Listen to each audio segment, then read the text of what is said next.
Hello दोस्तों, आज हम न्यायपालिका के बारे में आज जानते हैं। आइए आज हम न्यायपालिका के बारे में सभी आर्टिकल की चर्चा हम करते हैं। देखिए, सबसे पहले हम न्यायपालिका के अंतर्गत जो है सबसे पहले क्या आता है, सुप्रीम कोर्ट आता है, जिसे हम उच्चतम न्यायालय या सर्वोच्च न्यायालय कहते हैं। ठीक है, यहाँ पर हम लिख देते हैं सर्वोच्च न्यायालय।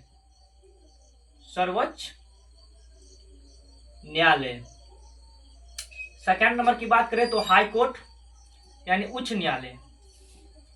उच्च न्यायालय। थर्ड नंबर की बात करें तो अधीनस्थ न्यायालय आता है। अधीनस्थ न्यायालय। आज हम सर्वोच्च न्यायालय के बारे में जानने का प्रयास करते हैं। तो आइए देखिए, सर्वोच्च न्यायालय की जो चर्चा है भाग 5 में किया गया है। अगर भाग की बात करें तो भाग 5 में सर्वोच्च न्यायालय की चर्चा किया गया है। अगर आर्टिकल की बात करें, आर्टिकल की अगर बात करें तो सर्वोच्च न्यायालय का जो है चर्चा 124 से लेकर 147 तक सर्वोच्च न्यायालय के बारे में पूरा जानकारी देता है। सर्वोच्च न्यायालय का जो कब अस्तित्व में आया, 28 जनवरी 1950 ईस्वी को सर्वोच्च न्यायालय जो है अस्तित्व में आया है। ठीक है, तो आइए हम एक एक करके सभी अनुच्छेद की आज हम चर्चा करते हैं। ठीक है, देखिए सबसे पहले हम आर्टिकल 124 की बात करें। आर्टिकल अगर हम 124 की बात करें तो आर्टिकल 124 कहता है कि सर्वोच्च न्यायालय का गठन, सर्वोच्च न्यायालय का सर्वोच्च न्यायालय का गठन।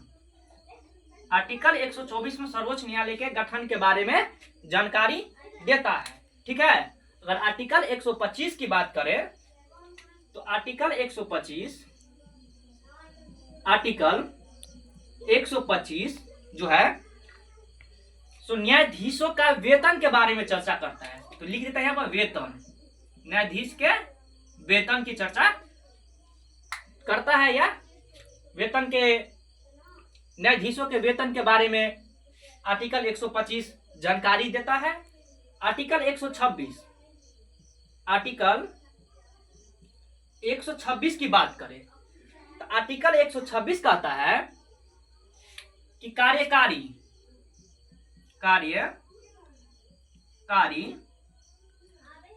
मुख्य न्यायमूर्ति की नियुक्ति के बारे में, मुख्य न्यायमूर्ति की नियुक्ति के बारे में जानकारी आर्टिकल 126 देता है। अगर वहीं आर्टिकल 127 की बात करें तो आर्टिकल 127 में जो है चर्चा किया गया है तदर्थ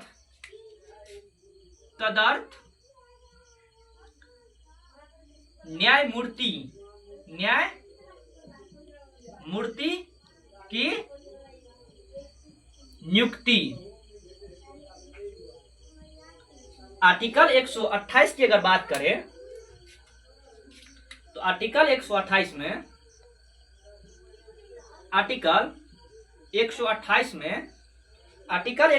कहता है कि उच्चतम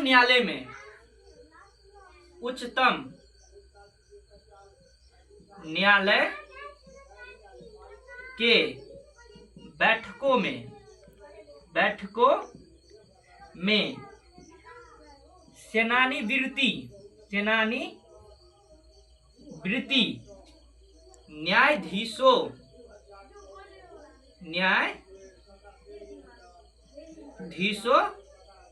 की उपस्थिति के बारे में जानकारी देता है आर्टिकल 128। वही आर्टिकल 129 की बात करें, आर्टिकल 129 कहता है, आर्टिकल 129 कहता है कि उच्चतम न्यायालय का एक अभिलेख न्यायालय होना, ठीक है ना। उच्चतम न्यायालय, उच्चतम न्यायालय का अभिलेख, न्यायालय होना। अगर आर्टिकल 130 की बात करें, अगर आर्टिकल 130 की बात करें, आर्टिकल 130, तो आर्टिकल 130 कहता है कि उच्चतम न्यायालय का स्थान, उच्चतम न्यायालय का स्थान, उच्चतम न्यायालय के स्थान के बारे में आर्टिकल 130 जानकारी देता है, ठीक है। अब नेक्स्ट आर्टिकल की चर्चा हम नेक्स्ट वीडियो में करेंगे, तब तक के लिए थैंक यू। मिलते हैं नेक्स्ट वीडियो में आर्टिकल 131 से, ठीक है। धन्यवाद।